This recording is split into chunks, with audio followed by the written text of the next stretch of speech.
All right, today is Sunday, August the 25th, 2013.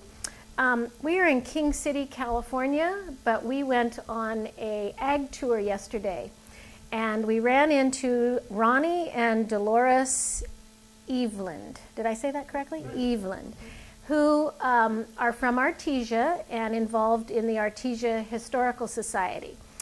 They introduced us to this book, the Artesia Historical Society Cookbook, which has pictures and recipes.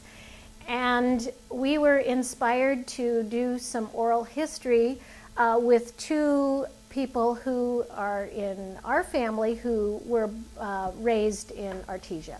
So I'm going to introduce you to my father, Herb Vanderwall, and to my cousin, Becky Van Dyk.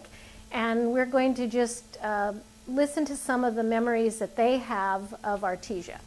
So, Dad, I'm going to start with you. Okay. Okay. So what I'd like you to do is tell us when you were born and where you were born.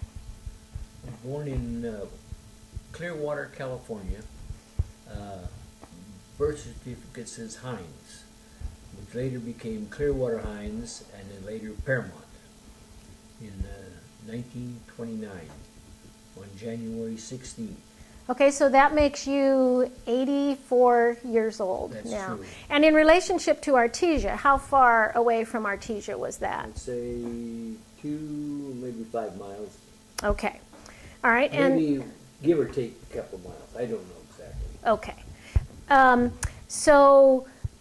When did you officially move to Artesia? Do you remember what year that was? It has to be 1932 or 33. I don't know exactly. We were living on Bloomfield when the earthquake hit. Okay. And so we moved there just before that. Okay.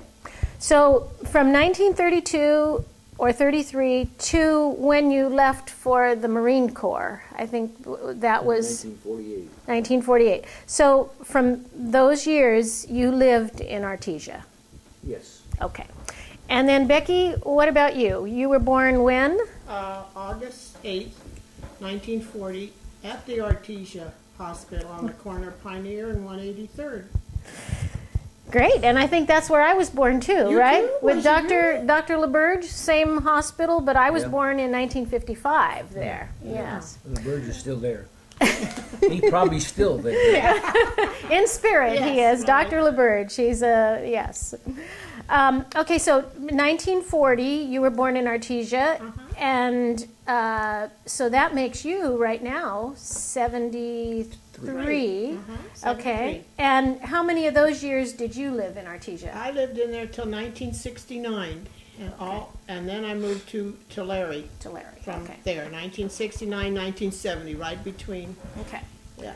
All right, so you have then about, whoops, bless you. Yeah. So you have like Starting. 29 years of memories of living in Yeah, Artesia. I say 30 Okay. years I lived in Mm, yeah. okay. Boy, you really we stirring up Bless something? you. Oh, see, you're making him nervous. You wanted some action. Maybe it's that hay we saw yesterday in the ag tour. Oh, It was yeah. kicking in. Okay, so Dad, can you tell me some of your earliest memories of life in Artesia? Well, we moved to Bloomfield, and they had the big earthquake in California in 1933, and we lived on Bloomfield then. We lived there often. Well, we moved away a couple of years. Don't know exactly how long. Moved to Studebaker for a year or two because my dad was milker and he lived on the dairy. Then we moved back to Bloomfield, in the house next door, which had the dog pond, and we made a pool out of it. And then we moved back next door, back to the old house again. And from that point, we moved to Pioneer Boulevard, which now is under the bottom of 91 Freeway. Okay. And from there, we were there until 1940. We moved to Saint Avenue, and was there until they sold the house to Dennis. Saint, now you pronounce it Sane, and it was spelled S-E-I-N-E, is that right? That's right. And so you lived on that street most of the time when you were growing up? Well, I go call it, same was Martha Street. Oh, it was called Martha Street, okay. And then they When we changed the moved name. there in 1940, it was Martha Street. Okay. And then they changed the name, huh? Yes, I don't know when exactly. Okay, interesting. All right. And did your parents buy a house there, or? Yes, Oh, they did. Was That's that their right. first That's house that they bought? that's the first house they bought, only house they ever bought. Okay. Do you remember the address of the? No, I can't offhand say 1902 or 1903 or something. I don't know. Becky, do you remember the address I of the don't. house? No. We can picture it in our mind, Yes. and Yes. the great big tree and the lot next to it. But Yeah. yeah, okay. And then your nephew lived there for a while too. Yes. After. Yeah. I don't have any idea what years it was, but Okay. later on. So can you tell us the names of Actually, your? I think that was after Pa died. So. Right, after they passed on. Can you tell us about your mother and father? What brought them to Artesia? The rest of the family, the Brosma family, one by one, they came over and they talked them into coming over here because there was no work in Holland, Okay, and they were from Friesland? Friesland, Friesland, I understand. and they came here and wound up in Imperial Valley first, and then they moved to the Burr Farm, which was in downtown L.A., which is where the slaughterhouse was, and they lived in a chicken coop. Really? And then they moved to Paramount or Clearwater, and they were they had a dairy with my Uncle Jim. And then Jim Brosma? Jim Brosma. Mm-hmm. And Uncle Jim wanted to go back to Holland to serve his time in the Dutch Army, and they turned everything over to my dad and my mother. So they were both milkers, and they were there for don't ask me how many years. Until 1932, I think it was, when they moved to Artesia. But your dad was George Vanderwall? Yes. Was that his official name? Yes. George. And then your mother was Tilly Brosma. But when they came to the United States, they came through Ellis Island, right? Yes, they spent 2 weeks in Ellis Island because my sisters was with them, and they there was measles or chicken pox. I can't remember which one.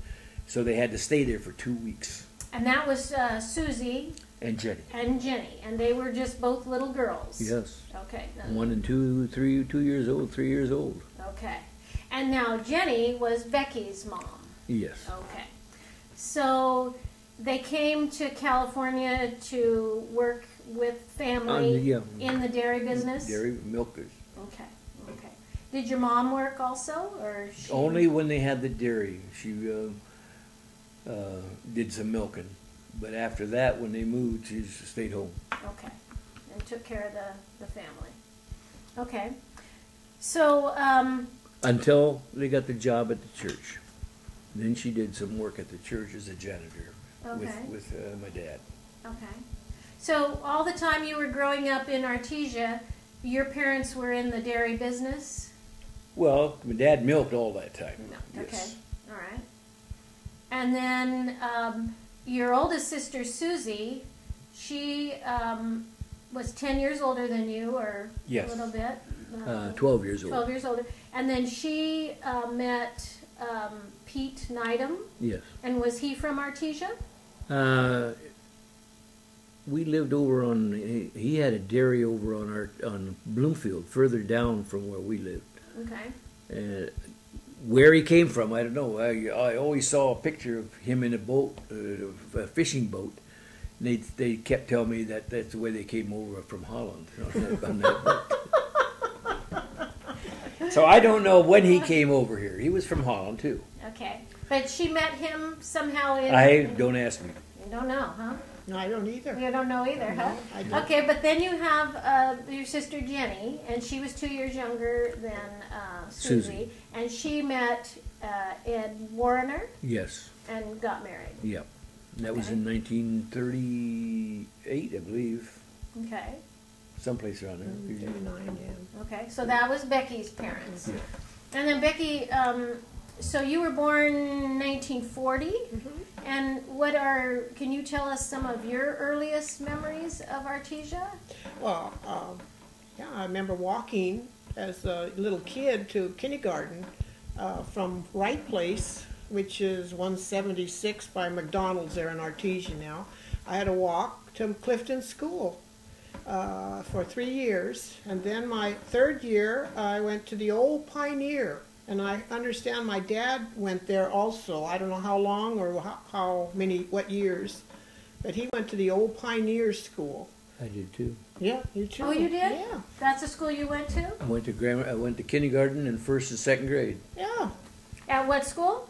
At the old Artesia Pioneer. School. The old, Old Pioneer School. I guess that Yeah, what they that's call what they it. called it, yeah. And then they condemned it that last year that I was there. Then they condemned the school, and nobody went there. And then I went off to Luther Burbank School after that. And what street was that on? Oh, Rolston, in Artesia on Rolston. But you grew up on where did you live in Artesia? I was born on Norwood Boulevard between the Vanderduzens and the Van Dykes, but that was only what I'm told. And then then they moved on the corner of Orangethorpe and Grayland in a house there for a little bit before they went to Wright Place. That's where they went. And that's the only recall I remember is Wright Street. And that's when my mom met, my dad passed away there. In 1949, you said? 49, yeah, 1949. So I was about 9 years old. There was 3 brothers under me. And then my mom met John Plender through one of the neighbors that lived there, Vanderlawn. And then they bought a house over on Grayland. But the year before that, I would walk to school to Clifton. And I remember I was so blonde and so white that we had smudge pots. The smudge pots were going all the time in Artesia. Do you remember the smudge pots, Herb? Yeah. And I would just be black when I would come home, you know, from the black soot in my hair. Everything was black because of all the smudge pots. Because it was all orange trees around that area at that time. So what is a smudge pot? Forgive me, I don't know. Just burn oil and just come back out of a car. Oil burn. To keep the trees from freezing. It was to warm the trees in the lot. They still have some yet in my area, but mostly it's big windmills now that keep the... And it wasn't right in Artesia where we lived. It was in Orange County, but the wind blew it right our way. So it'd be like soot, and Yeah, then it yeah, would like stick yeah. to your skin? Well, yeah, it was all over the whole, Really? you know, air, and then it was black. Everything was kind of black, so everything you touched was always, you know, you had black all over. And it stood out in me because I was so blonde. Ah, okay. You know, I was even white. That's how blonde. You and still so, are. Yeah. No. right. That's interesting. So I smudge walked, pot. and then of course we went Pioneer, and then shot over to Burbank, and then I walked from there through. But I went through the pastures. I had to climb fences to go to Luther Burbank, because that was all fields between there and Burbank School in Rolston. So, and that's You had to walk all the way to the other school? You know, that wasn't that much distance. It just went a different It's way. about 3/4 of a mile. Well, yeah, but we walked. I could still climb didn't over know those. that. And I they were didn't all know that. electrical fences, too, a lot of them, you know, unless the cows busted them down. But they were electrical, a lot of the fences that kept the cows in. So that was interesting. So then I went to Burbank till 6th grade. And then I was shot over to Fay Ross, which was, that street I don't know. Fay Ross and Elaine. It was Elaine and close to Artesia Boulevard was the new Fay Ross. And that's where I went to up to 8th grade. Then shot over to Artesia High School, which was brand new also in those days. All these were pretty new schools. So, Dad, where did you go to school after you went to the Artesia school? You went to Bellflower Christian High School. Bellflower Christian Christian. Grammar School and high school. So you went to Christian school then? Yeah. And where were those located? Hacienda and Grand in Bellflower. Okay. And do you know if those buildings are still there? Or The grammar school is still there, Yeah. but the high school has been down. Houses are moved in there now. Okay. All right. So do you remember any of your teachers from Remember school? Vander Ark. Yeah, don't principal. forget Vander Ark. Vander Ark. Who's that? remember Vanderwall. Well, Sturck was a principal at grammar school, and he became a teacher later on, strictly teaching. Mr. Sturrock? Mr. Sturrock, and he became a doctor later on too. Really? In Bellflower. And the preacher's daughter, Henrietta, married to, I don't know, can't remember. Chloe? Yeah. Was it Chloe? Chloe, Yeah, Henrietta Chloe. Chloe married, Yeah. they had a dairy on 186th Street. Dominic Chloe, yeah. Remember hearing him. I remember her, she was a teacher, and Anna Balma, she was another teacher that married to, I can't remember his last name either. Had a dairy later on Pioneer Boulevard down by Excelsior. And there's a couple other, if I think long enough, I can remember some of the other ones. Them, huh? But I didn't think too much about school at that time anyway, so You I didn't didn't really care. care about school, huh? You didn't really have like a favorite Arnold teacher? Papp's mother. Who? Arnold Papp's mother was one of the guys in the class. Oh. They came from back east someplace, and she took over the class, and she's the one that got me swatted for running up and down the hallway. Oh, that sounds like a bad memory. That wasn't bad. Oh. And I got to know I knew Mr. Vander Ark by the name.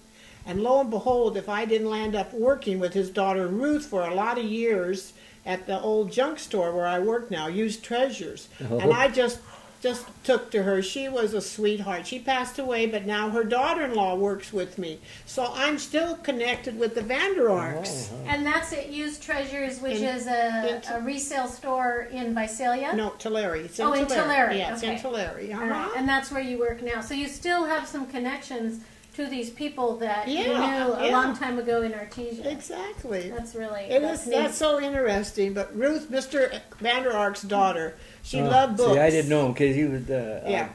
But his daughter Ruth she married a Cornelis, and now I work with Trish Cornelis right now. And it's so much fun to pick all their brains as they, what they went through. Well, you moved away to an area where a lot of the Dutchmen moved to. I stayed with all of that. Not necessarily Dutchmen, but a lot of the people from Artesia. That's where they were going to Bellflower. Chino, or they were going to Tulare. Yeah. And of course, I always got a kick out of it. I always look for the funny side. My mom never she didn't know where this Tulare was. She never said Tulare. And she always said, "Where is this Tulare you're moving to?" Well, in those days, nobody knew where it was. It was between Fresno and Bakersfield. Okay. Now Tulare is on the map because of the big ag farm show. It's nationwide now.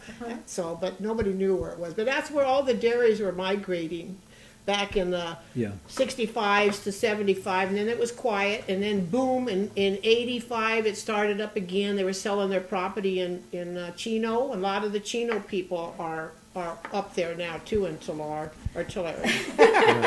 So, but Artesia, when you were living there, was it mostly dairies? Yeah. Yes. Dairies surrounding the town and the city? Yeah. Yeah, actually, Artesia was a much wider area than it is now. Oh. Because Cerritos College built around it, which was part of Artesia at one time. All of Cerritos. Isn't all of Cerritos pretty much old Artesia at one time? Old Artesia, well, I don't know how it is now, but in a few years back, it was from Bloomfield to Studebaker, and from Artesia Street to Orangethorpe. Okay, but then it went up to the the new cemetery, Forest Lawn, too. It went up that way back into there before it hit Hawaiian Gardens. I don't think it was called part of Cerritos. It never was a part of. It was Artesia at one time. Oh yeah. But Hawaiian Gardens. Hawaiian It's Gardens. on the border there somewhere. Yeah. So over the years, Artesia has shrunk as yes. areas. Big time. Okay. Yeah. Because they didn't, the businesses in town didn't want any franchises in Artesia. So the franchises moved out just far enough to build out, and then they organized and made Cerritos. So if Artesia started as dairy country, then is there even one dairy left No. in Artesia now? No, None. not a so one. that's an evolution there. There's pictures of it. And there's just a few dairies left in Chino, very few. And I heard it reported as, they call it, it's so bad looking and so run down, trying to wait for that property to sell, what's left. They call it a third world country. That's what Chino looks like, where all these dairies are left, because they just deserted them, or they sold them and they're waiting to build. But homes, stuff, yeah. So and it's starting to move again now. They bought some of that land. So let's talk a little bit about the downtown business area of Artesia that maybe you have some memories of. The Scene Avenue was only a few blocks from... 3 blocks off of Pioneer Boulevard. Pioneer Boulevard was the main street, is that correct? Yep. Okay. And so when you went shopping or bought things, did you pretty much go to that area? Just right to the corner, right 3 blocks down. Okay. The grocery store, Artesia Grocery, was right on the corner. And the rest of the stores went down to, from 186 to, went from 14th Street to 18th Street. Not even 18th Street, 17th Street. 1 block where the majority of the stores were. And there was the Dutch Bakery was there, and Postma Furniture. There was some other little stores in between there. I don't remember too much about it. Clothing store and Leo de Den's barber shop. And then across the street from it was Parker's Hardware on the corner, and the drugstore at the other end, and Vic's in the middle of town. Vic's? We weren't allowed to go into Vic's. That was the local That was bar. the saloon. Oh, Vic's Saloon, huh? Yep. You weren't allowed to go in? And, Now, wasn't there a pool hall somewhere? Yeah. well, that was around the corner Oh. on 183rd, 186th, 187th. Let's put it at 187th Street, down behind it, just before the railroad tracks. And didn't you go play pool there That's sometime? but that was in the late 40s. After you got back from Even before then. before you went to the Marines? Yeah. The guy bought that out, and we used to hang around there quite a bit. And then right on the corner, there was another little beer joint. A couple from New York, the doctor told me he had to get out of the banking business. And they bought this little place, and it used to be a bar all the time with the windows black. You couldn't see inside. And they got it, and they cleaned up the windows and opened it up, and pretty soon people come in there and have a beer. And What was the name of that place? I don't ask. Can't me. remember. Can't remember. Okay. I don't remember. Well, this wonderful. And the post office was right there too. Oh, yeah. The post office was there. Is that the same place that the post office still is, or No. it's No, moved no, to a no, new- no. Okay. It's even moved from that place now. It's not even there. So when I was looking through this cookbook, there's a picture of the Artesia water tower. That's still there. Yeah. Is it still there? They can tell you stories Yeah. about that. And I live straight across from it. I could look up at it on Really? but they got good stories. So where was it located? On what did I say? Clarkdale and, well, between Saint and It was Clarkdale. basically on Martha Street. Okay, so Clarkdale. Yeah, but it was and in between, right in between Martha and Guard. on Clarkdale. Well, it was in the middle there, so I looked up Yeah. at it. So when I lived on Clarkdale, and I looked straight up at it. It was right in between the lines, Yeah. right in between there. Okay. So what do you have some stories about the Artesia water tower? We used to climb on it. Oh, you did. Ooh, was that against the rules? Yes. Oh, yes. It had a fence around it, but he Oh. always managed to find it. Oh, and was that pretty good view from up there? How high could you get? I don't remember. You don't I don't remember, remember. huh? I don't remember. Okay. Because I climbed some oil derricks too that Oh, were higher my than lands. that. There were oil derricks in Artesia? No, this was in home. Oh, in another place, another Huntington time Beach in your life. and I love your running around the Methodist church. I like that one. I did not know about that one. Ask them about the Methodist church. Really? Well, it says the Methodist Church was Yes. one of the oldest churches in. yeah, it was on the corner right across the street from the grammar school, and the other way was the hospital. And what street was that on? It was 180. It was 14th Street and Okay. Pioneer Boulevard Okay. on the corner. Okay. And that was the Methodist Church. Yeah. Yes. Okay. But it's a big church, and they had all kinds of rooms up and top, and nobody's ever in there, so we was running around in that place all the time. How'd you get in there? We'll find a way. And now this isn't the story with the pigeons in the top of the bell tower. That was the other church down by next to the post office, next to the library. That was called the First Christian Church or Christian Church. And that's the one guys. That was right between. Yeah, and they had a bell tower in there in the front of the church, but the steep was pretty steep, like about 60-degree angle on it. But you couldn't get up any place up there except in the back of the church. Okay. And they had another room added on there, so we could climb up on that and then go right to the edge of the roof and then shimmer up the edge of the roof, go all the way across and slide down into the bell tower. And all those pigeons were in there, plus the owl. We'd sack them up and climb back down and take them home. We get home, we get maybe 30, 40 pigeons, and not half of them, but 4 or 5 of them dead, but all in one bag. Yeah. And we put them in the pen. And then you raised the pigeons? Yeah. Oh, okay. So is that church still there? The First Christian Church? Last I heard, I don't know. Yeah, it was there last I heard too. Oh, okay. Huh. Interesting. It was right next to the library. Yeah, that's gone. Okay. The library's gone, Yeah, huh? that's gone. So I see a picture here of, it says the red car, and it's a train. It's a train. So at one time the train it says Santa Ana on it. The train must have come through Artesia and stopped there? About every hour. Yeah. Really? And you rode the train Yeah, that's sometimes? where if you wanted to go to Bellflower, you'd catch it. I'd catch it from Artesia to Bellflower, and then catch the bus from Bellflower to Long Beach, and we'd go to the movies down on the Pike, and you come back and do the same thing. But the red car came from downtown L.A. through Artesia, Bellflower and Artesia, and then down to Cypress and then to Santa Ana. So was that what it looked like? That says 1950. I don't remember this. This is an earlier picture. Yeah, I remember 1950. trolley more like. I remember. Well, there wasn't much left there by this time. No. Well, that's when they closed it. But you run through there twice a day. I mean, every hour for a while. And then they cut it down to just one-way traffic. So it says it was the red car. Was it red? Red car, yeah. It was red, huh? Yeah, it was, I remember. And they finally had 2 tracks. And then they cut it to 1 track, so they were saving thing.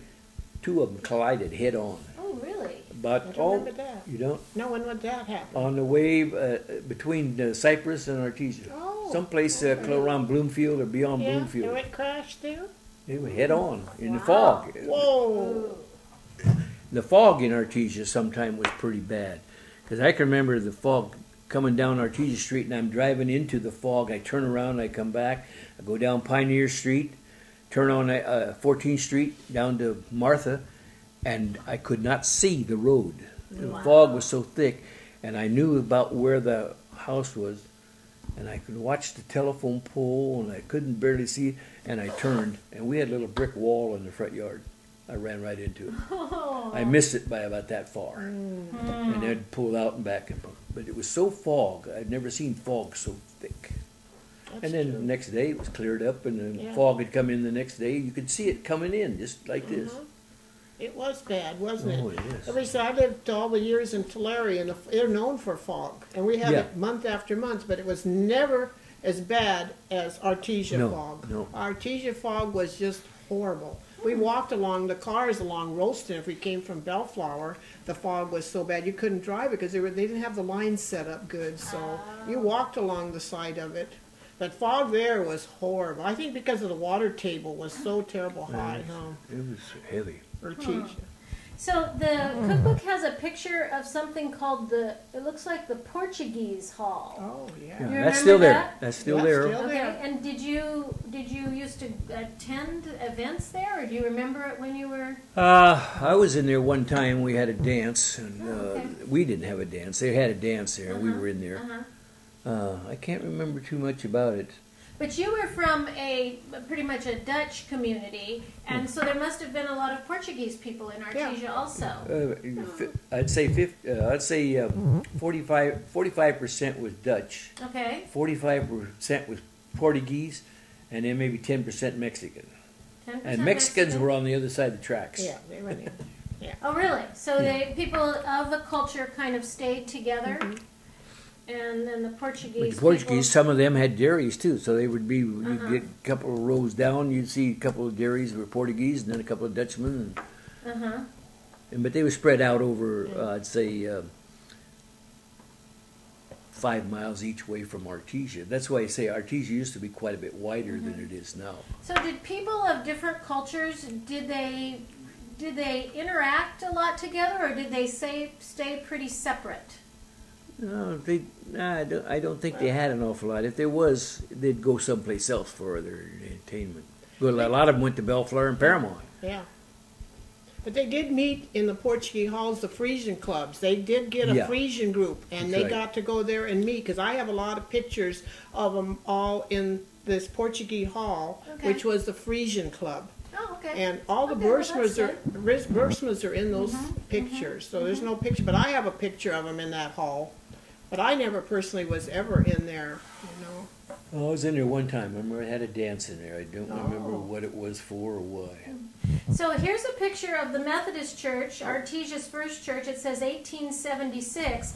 Does that look like what you remember? Is that what you were talking about? The Methodist Church? Were you? No, that's no, no. I don't remember that building at all. I don't remember that one either. at They all. remodeled it, and it was huge after they remodeled it.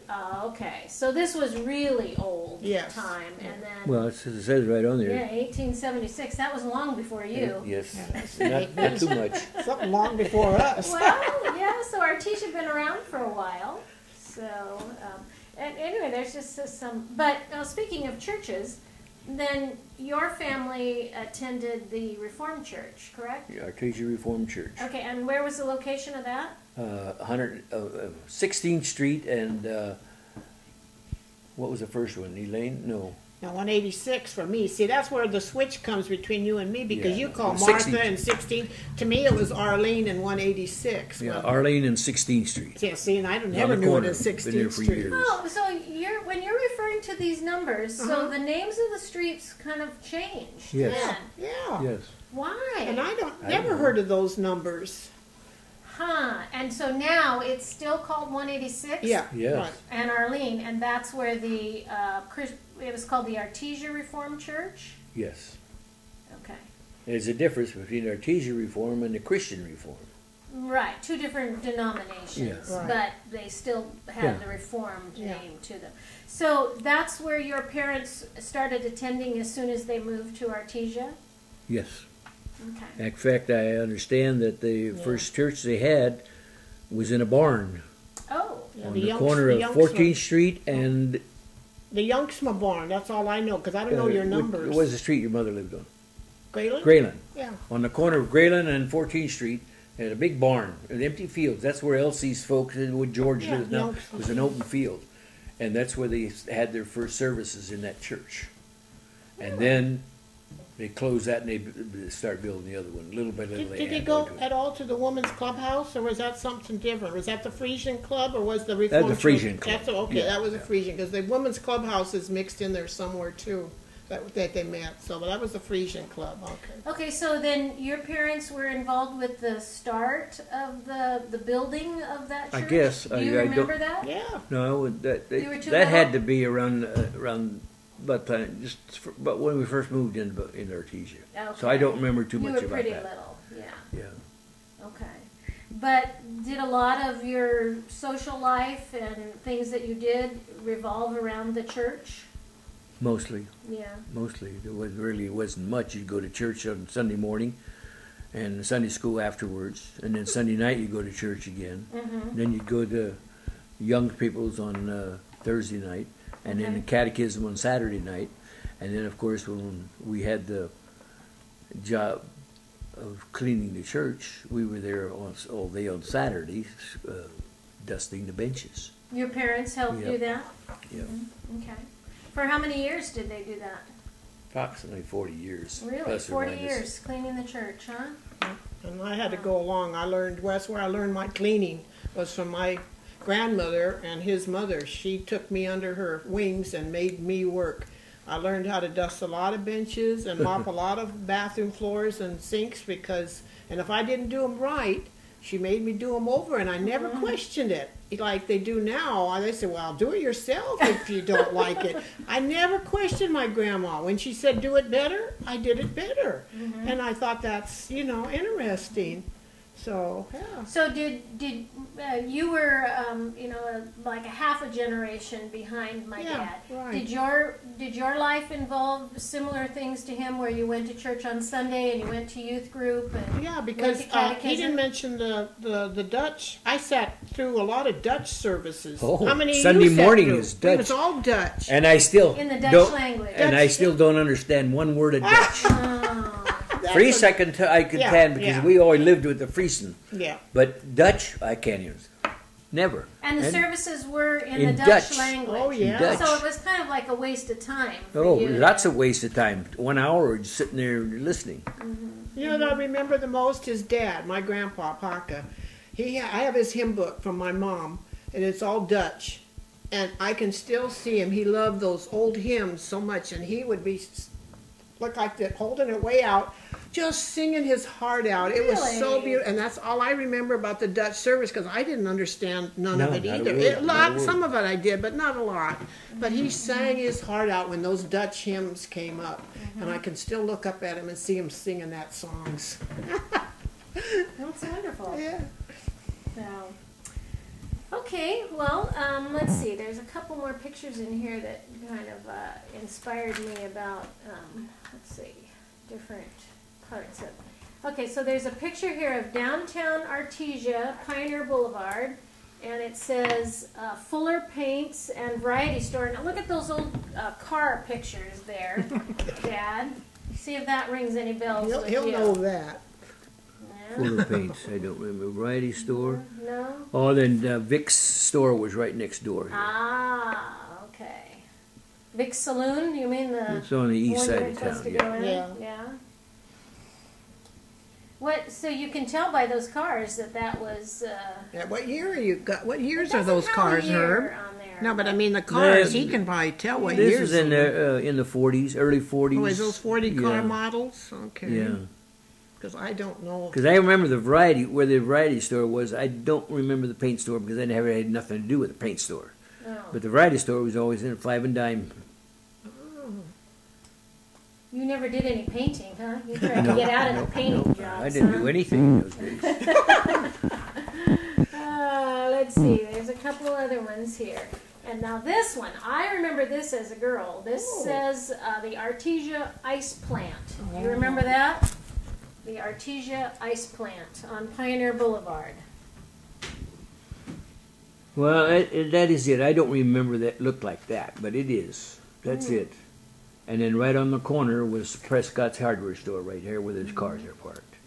You remember the ice plant? Oh yeah, I walked. And we along lived the across plant- the street Oh, on you did? down just about two lots. Oh, in a house there, huh? Oh, we'd go there by there all the time, and it was trucks in and out of there Yeah. for ice all the time. Oh yeah, this is the one where it says, it talks about that this picture came from Harvey and Wilma Frampton. It's on page 224. And it says, Harvey didn't have their ice delivered. He would just strap a block of ice to his car bumper on the way home from work. Wilma was also one of the last to get an electric refrigerator, as Harvey could not see the need when ice was so easily available. Oh, that poor woman. I thought that was quite an interesting picture, to imagine the ice being Yes. strapped to the back of the No, they vehicle. always came to our back door, and the Yeah. door was always open. He could walk right in Yeah. if we weren't there, and he'd open it up, Put put it the 25 pounds or 50 pounds in the machine, Yeah. and then leave. Because you had an ice box in your house at Yes. home. You Yeah. didn't have a refrigerator. No, there's no such thing as a refrigerator at that time that I remember. Strictly, and then when we first had one, we got a gas, run by gas. It was a Cervelle. Oh. Cervelle. Oh wow, that name sounds familiar. Wow, we had one too. And then you did away, and that put the guy. But they still hauled a lot of ice to different places. Big trucks that come in, haul that ice out, and ice in refrigerated trucks. Now, I knew there was one other thing I was going to ask you about the church situation. as a family, I think you told me that it was kind of a tradition in your family that every Sunday after church, the family would come and gather for coffee and Yeah, when we were growing up, even before, even after you were born and everything, get out of church, Sunday school, and we'd go to our house, and Mom and Dad would be there, have our coffee, cake, and George and the kids would come, and sometimes Jennie, and but usually Virginia and I, and we were all there for coffee, and then we wouldn't see him again until next Sunday. So you were referring to, in addition to your older sisters, Susie and Jennie, then you had your brother George, or they called him Benny. No, Ben George. Vanderwall. You call him George. George. Well, his real name was Ben, right? Ben yeah. Vanderwall. And he lived in and still lives in Artesia and has Same lived there house. his whole life and in the same house. Yeah. Yeah. He is a charter member of the First Reformed Church. He's still the oldest member there. Really? Uncle George, yes. They had a anniversary, and everybody had to stand up for, there was there 40 years, 50 years. Uncle George has been there 70 plus. Wow. He has the charter member. He's the oldest one. Still is. He's still there. Because that church, the Reformed Church, then moved many years later over to another street. On North Avenue, on Norwalk Boulevard. And is it called New Life or? New Life. Yes. 1969. I It remember, 'cause moved. that's the year I moved when Okay. they built that church. Because I Okay. never went there. I went right from the Artesia We never did it. Reform. Well, we moved to Norwalk. Yeah. The Norwalk Faith, Church. you by went that to time. Faith Reform, yeah. Right. So that's kind of a neat tradition that the family, even though they went to different churches or different cities, would then come back and meet with the parents and the extended family. And that tradition still goes on with a lot of the generations afterwards. Really? A lot of them keep that up still to this day. They go to church, they come for coffee after church, and then they all have lunch together, and that goes on right in my little village where I live. It's still going on. And the village where you live is called what? Sierra Village. In Yeah, Visalia. Visalia. And it's a big windmill community, and they keep calling it Dutch, but it's not that Dutch because I think there's only 30% Dutch now, and every other nationality is in there now. But them traditions are still going on: the coffee and cake, and then lunch. And what I remember are some buns Yes, that that's it. had meat in between them, Yeah, and I And still soup. think of that. And soup. Don't Uh-huh. forget the soup. That was a must. And Dutch cheese. Did you usually have Dutch cheese? Yeah. Leiden, Leiden Spice. Leiden spice cheese, and Kamina is the big one now. I don't like it, but it's called Kamina. I like Gouda and Edam more, but not Kamina. But a lot of them like Kamina that's got some kind of a seed in it, and I don't like Kamina. But they love it. They send it still from Holland in big round balls yet, and they cut it up and sell it too. But that's the favorite of most. But were there some other foods that were kind of tradition in the Dutch community? I read some of them in this cookbook. Are there things that you remember from growing up in Artesia? Obviously, you would go to the Artesia bakery. That was. Yeah. Were there some favorite The things? rusk was one of the things that Okay. we had. It still is. We're still using it in that group that I sit with. We still get the Dutch rust. Okay, all right. Anything else you remember from the Artesia bakery? Grut soup and brei. Yep, shooting got them right. And What's that? grauwe yatten. Don't forget grauwe yatten. Your dad loved grauwe yatten with bacon fat all over it with bacon. I don't It's a remember bean, that. some type of bean, but I don't know what bean it is. I just knew it as grauwe yatten and then zoeten grotten brei. And now in the Dutch, we're Frisian, so it's grotten brei. But in the Dutch, it's called kalf's milk le pop, something like that. So I say it both ways. It depends on who I'm talking to. I don't remember that part of it. Oh, you remember the brei? Grut and soup and brei. And you don't remember? And I wouldn't touch it. What it was, it would look like just like when a cow Yeah. came fresh. And the first time they milked that cow, it's a Yeah. sticky old gooey, just like cottage cheese come out of a cow, and that's what the soup looked like. Yeah, that's right. It was made with buttermilk Oh. and barley. Oh. Buttermilk and barley. Pink beans? Is what it was? It was Oh pink yeah, we beans, had is pink that what beans you quite got? often, Oh. and bacon. You Right. had the pink beans, and then you'd get bacon chips and Yeah. chop them all up and pour the grease over the top of it. Oh, That's good. That's I good, don't huh? like the rattenbrei. I didn't care for that, but I did. I like wouldn't the eat that. I oh. wouldn't touch that. So there's another picture here of something called Prescott Hardware and Sheet Metal. Well, that's the Says new one. That's the picture of the new store. Okay. But the one on the corner, it was the old one, huh? yeah, because It we says stood it- there and caught the bus for Christian school right there on the corner, and just during the war, and we couldn't afford it. They had 4 brand new bicycles sitting out there every morning, and we stand there and look at them bicycles, and they had them tied up and everything. So, and they'd set them out there, but the price was too high, and we couldn't buy them.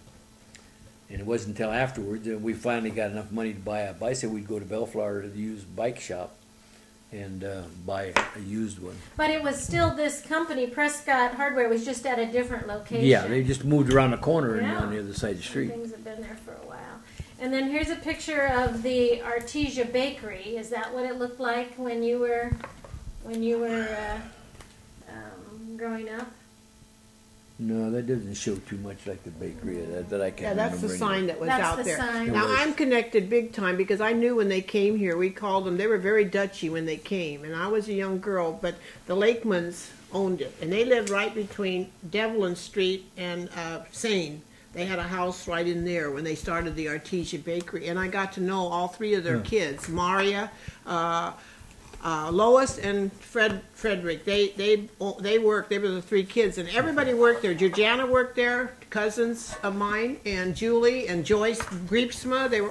Everybody worked at Artesia Bakery. See, you came there after I was already gone, Yeah, so yeah, I didn't but know. that was a remember big all thing in Artesia, boy, when that bakery came in. And everybody I knew that I ran with worked there. I didn't work there. I worked at the old age home in Artesia. That's where I went. But the rest of them all started off at the bakery first. When you refer to the old age home, what are you talking about? Well, it's called the home now, I think. But It's on 80. It's on 16th Street and there, yeah. and 180. about 2 blocks north of Pioneer. Don't ask me what street it was. Albertus and kind of Albertus and 183rd. There, see our name, our It's numbers beyond are. Albertus. Yeah, it's a little past Albertus, right past it. And it was a retirement community for people from the Reformed Church. Reformed Church. Right, and they had it built.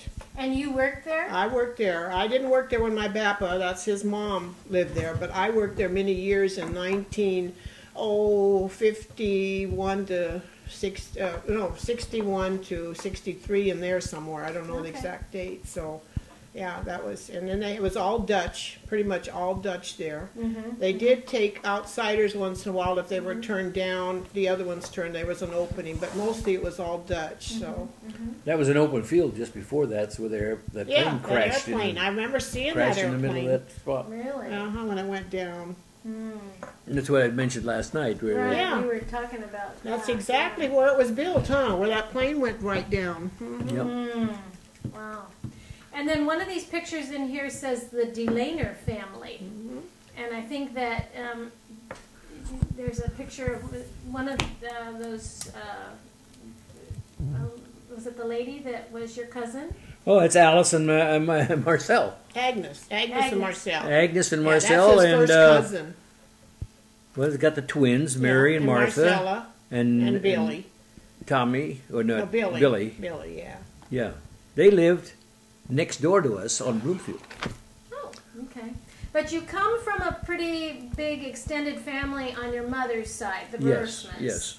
And there were how many? There was 13 brothers and sisters. 11 of them came from Holland. 2 of them stayed in Holland. And the rest of them all came to basically Artesia. Uncle Jim, Uncle Ed, and Uncle Ben lived in 3 houses in a row.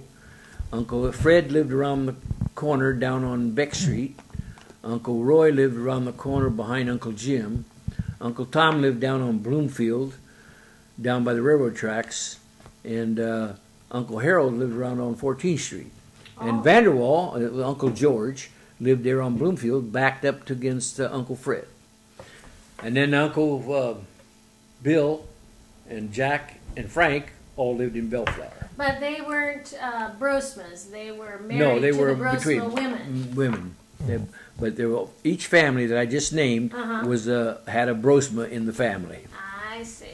And then from that, then they must have lots and lots of descendants. That We had a family reunion in 1980, I believe, 79.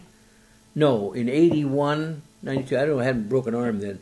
At the Norwalk Park. Uh-huh. And there was about 200 family members there. Cousins and second, third, fourth, or fifth. Wow. And then I was there too. And with your broken arm, huh? Yeah. I think I remember that. I think I was there and I took some pictures of that. So I got a whole album of that. I Yeah. worked all day taking pictures of each family. 200 people. That, in fact, one of your relatives had a last name of Lyons, right? Because I think in this book, here- Eleanor married Jack Lyons. okay, and in this book, there's a picture of one of the councilmen from That was the son of Artesia.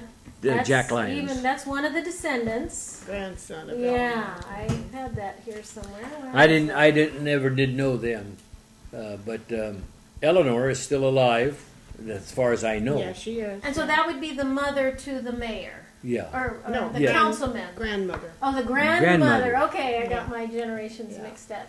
So, But Evelyn, what's her name's husband was the big salesman at S&J Chevrolet, and everybody knew S&J Chevrolet. I mean, Yes, they was asking me last night, Ronnie was, and I couldn't Yeah. remember the name of it. It was down by the railroad tracks. Yeah, and everybody shopped there. I still run into kids now now my age are not kids, but they all talk about S&J because Jack Lyons was the head one for 40 years. I bet you he was the car salesman there. and that was the father to the city councilman? Yes. No, grandfather. Grandfather.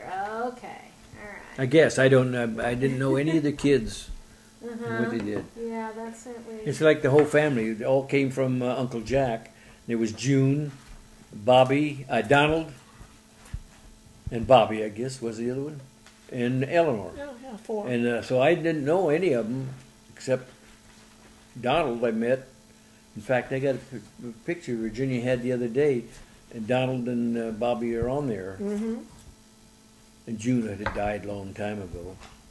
And Eleanor, I have never seen her probably in 30 years, 40 years, maybe 50 even. I don't Maybe know. someday you'll be reunited to Yeah. go over some memories. Here's one memory that I think I heard you talk about: the malt shop.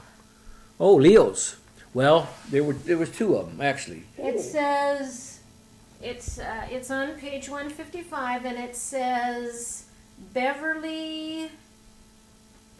Does it say Beverly? Beverly Ann's Malt Shop opened in 1940 on Pioneer Boulevard, next to Mansfield and Son Garage and Gas Station. Is that what you remember?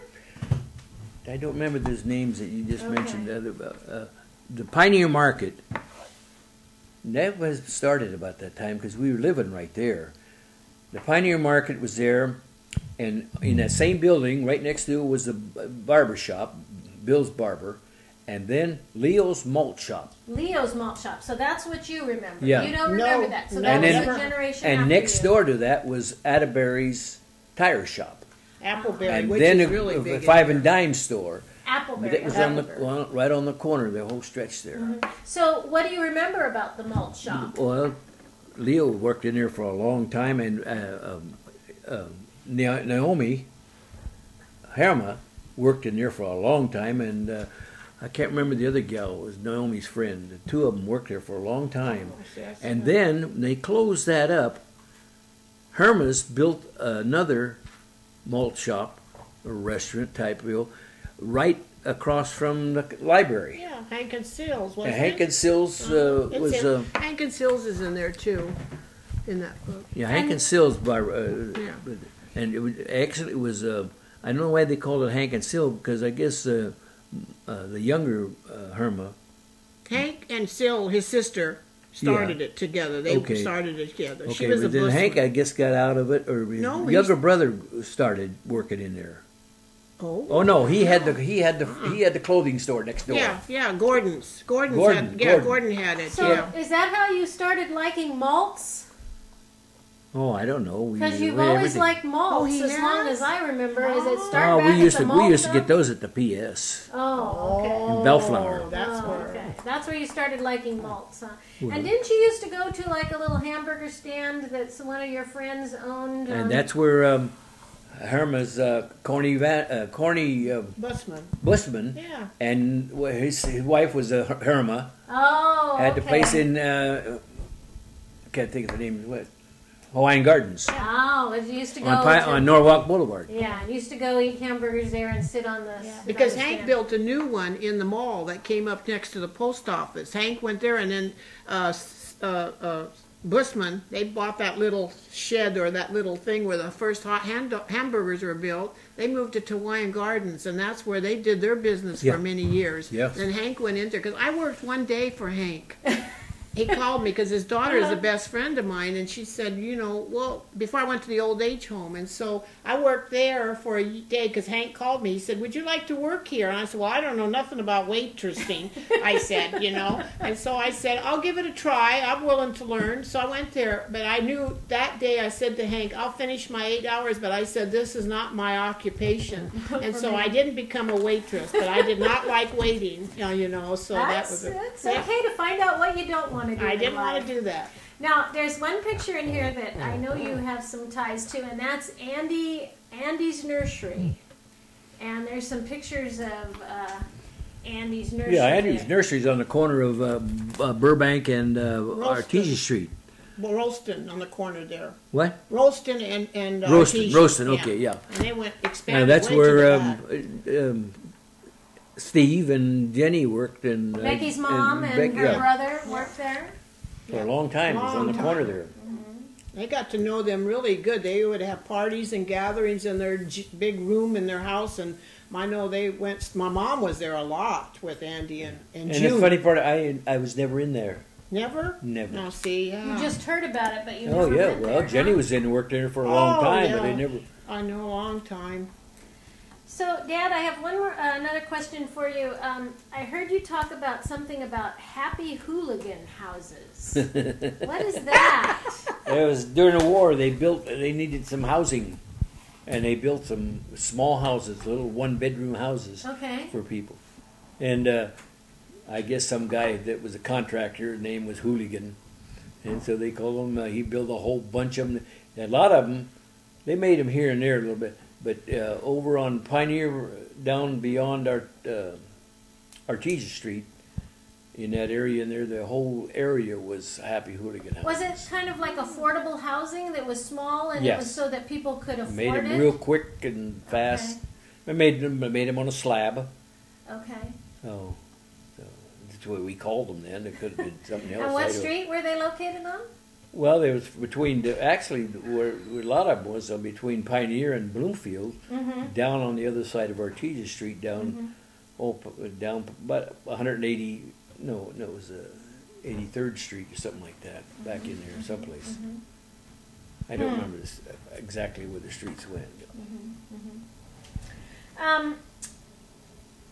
Well, that's been very fascinating. Are there other things, anything that you can think of about Artesia that are like good memories for you of things from? Oh, do you remember the beet dump? No, I don't know the beat dump. See, there's Yeah. a lot happened there between his time and my time. Where was the beet dump? It was it was right along the railroad tracks. Between Pioneer Boulevard, which is at an angle, to Orange Sarp. So it crossed Pioneer Boulevard, and at an angle it crossed just a small corner, and there's where Holmes's brother gas station was. But right there was where the PG&E, the red car ran through there, and they built a beet dump there. And at that time, like somebody mentioned the other day, why aren't they planting all these beets in Salinas Valley anymore? They're not required anymore. But at that time, they were all over the place. Okay. And so the trucks would come in, they'd go up on that, way up on that thing, and dump them, and they'd all fall into the rail car there. and then it'd haul it off. And it Interesting. stood there for, I don't remember ever using it. It was before I was old enough to remember. And they were just, it'd sit there empty. And we used to climb up there and throw things off of it. He was a climber, wasn't he? Yeah. Do you But remember it stood there, it was it was pretty high, and you're surprised at how them old trucks got clear up that hill. Oh, really? Did you remember the Bar Lumber Company burning? That fire? Do you remember that when that burnt? That was a big lumber company there, right there by Holmes Brothers. Yeah, no, I don't remember that burning. Yeah, it was between the railroad track and Holmes Brothers. Yes. And, And that just was a big across the lumber- railroad tracks was the beat dump. Oh, okay. And where the station was, you'd go down halfway. There was somebody there. We went to visit with Susie one time. The last house on, which was Vine Street, and where the road turned and went over to South Street. There was a house there, but the beat dump was right there. It was pretty high. I was surprised it went that high, but I guess they had to get it high enough to get it up over the trains. So, both of you lived in Artesia during World War II, right? Do you Yeah. remember any ways that World War II affected the town? No, yeah. Most of the young guys, most everybody that lived around there, they knew. A lot of them worked at the shipyards, building ships. Okay. And the rest of them worked on dairies. Most everybody was dairyland. So everything you did had something to do with dairies. Okay. Now, I'm really vague on, but I do remember everything have to be black, darked out, no lights. Yes, oh yes. I remember that, and I was pretty young. Right. So everything had to be dark. They couldn't, no lights. And another was the rationing stamps. They had a ration. They couldn't get sugar, and they couldn't get certain things. I don't know why that stayed, but they couldn't get certain things. You Sugar couldn't get was butter. one. Butter. But the okay. dairymen's from the creamery would get butter. And so they'd give it to their milkers. And we had always butter. We never had margarine. Susie and Pete, I'd go over there that one summer and stayed there, and I had to sit there and mix that color with the margarine, so it looked a little better. Yeah, they even made their own butter. They had a churn. No, Susie I don't and remember Pete. that part. Okay, No, I we had remember having to had the churn margarine, and we had to put the color in it. Okay. And why was that? It looked better than just that white pieces, like grease. You what do you get in a can? Like Crisco kind Crisp, of stuff? yeah. That's what it looked like, yeah, and they it's didn't pale. like that. But we always had butter, Okay. and we always had milk, because that's part of the job. You got to have a gallon of milk, Your dad, when he came home from milking, would bring... half a gallon of milk, whatever so it was. who are some of the dairymen that your dad worked for? Do you remember? Stroopman, he worked for Stroopman quite a bit. Okay. But he also worked in different. He worked. I don't know who he milked for over in Chino. He'd drive over there, and he was there for 5 days. Then he'd come home on weekends. Oh, wow. But he mostly worked for Stroopman. He worked at a couple other dairies too. I don't remember the names of them. So do you remember when the 91 freeway went through from... That was long after you After were... I moved away. I was still in Artesia You when were? that happened. I was still there. So by then the town had really changed when that freeway went through. That was a pretty major event, wasn't it? Didn't a lot of I dairies don't remember. sell out then? I think that all went through when we moved away. You moved to Northern California, to Lewiston, think so. in 66. But to say during the war, we had margarine. We didn't have margarine. We had butter. We had milk. And even when that was over with, I always had plenty of milk because I worked at 3 different dairies, and I always got milk. Well, I wouldn't call it milk because your mother'd have a fit. It was cream. Ah, very And thick. the first huh? milk can would come at 1 o'clock in the morning and stand in the corner, and then the next, and the next, and the next, and the next. There were maybe 9 cans of milk. And the first one was there at 1 o'clock. So by 9 o'clock that afternoon, the cream was that thick on top. So I filled my quart with cream. That's Is what that why you still like cream in your coffee? That's right. Ah. Okay. So do you have memories of milking and? Yeah, I don't care for homogenized milk because I grew up for 40 years on raw milk. Raw milk. And that's all I know. I had a horrible time adjusting from the raw to the homogenized. So, but now that's outlawed. Dairymen cannot even give milk to their help or anything. That's outlawed. They can't do that. Even the dairymen themselves right now buy their own. They buy milk. They don't get it from the creamery. Wow. I mean, from their pot. They're And I remember working for some dairy people, Boonstra's, of course, which is a real long story. But I remember one time everybody hated to go out and get milk from the tank to get that raw milk. That seems like taking the trash out. Nobody wanted to do that. I remember going to Rhonda's one morning and all the milk containers were laying on the front yard because every time the milk truck came up, somebody forgot to get milk, so they had to all run out and pour milk for the house in there. But one day she rebelled and she would not go and do it. She threw all them out on the front porch when I got there. And she said, I'm not doing it no more. But that's how we got the milk, was out of the tank, and everybody got milk in out those of the days. tank that the truck had? No, he had to pick up, the pickup truck. All the milk went into a big stainless steel container. But when I was working there, they had 15-gallon cans. Cans, I remember that too, the 15. Uncle Tom And so had I just got to lay there and reached it out and filled up my bottle. Yeah. And Uncle Tom. I always remember having breakfast with Ed, Jennie's Becky's dad? your dad. Yeah. And he'd working nights, and he'd get there about 8 o'clock, and I'd get there about 8 o'clock from cleaning the barn. And he'd pour his cornflakes, and I'd pour my cornflakes. And then I'd pour my cream on top of it, and he'd go over to the water faucet and fill his with water. He couldn't drink milk anymore after he had the animal fever. He couldn't drink it. Oh, okay. But there's a lot of difference between raw milk and pasteurized, homogenized, or 2% or whatever you call it. So dairies played a big role in the history of Artesia. Yes. But now all that gone. has pretty much changed. It's gone, completely and gone. It's very different now. But obviously those things affect the people that used to. And I'm still into it. I'm around it all the time, the dairy industry, still to this day, because I'm with it all the time. Oh, you live right in the I'm dairy right industry in it, now. and I've seen all the new modern things that have come and what's going on out there, and I deal with all of them. So I'm still in. I'm still in it, but in new modern. And you know a lot of people that were in that. I do. I don't. The next generations and even the next after that, I'm still with them, and cross all their paths. So now, have you ever been to Holland? Yes, I got to go with the people that lived in the village, and Stephen and Carolyn, my brother Stephen Warriner, his wife has a cousin in Holland. Okay. And they wanted us to come. And so we made a lot of arrangements, and we got to spend 3 weeks in Holland with that cousin. We stayed with that cousin in Heemstede. But then we spent time going to Friesland, so I have got to see the cemeteries where my great-grandparents are buried and their children. And so I had a great time in Holland. Okay. And so, that's... And I've never been to Holland. You've never been to Holland? And I haven't any reason to go to Holland.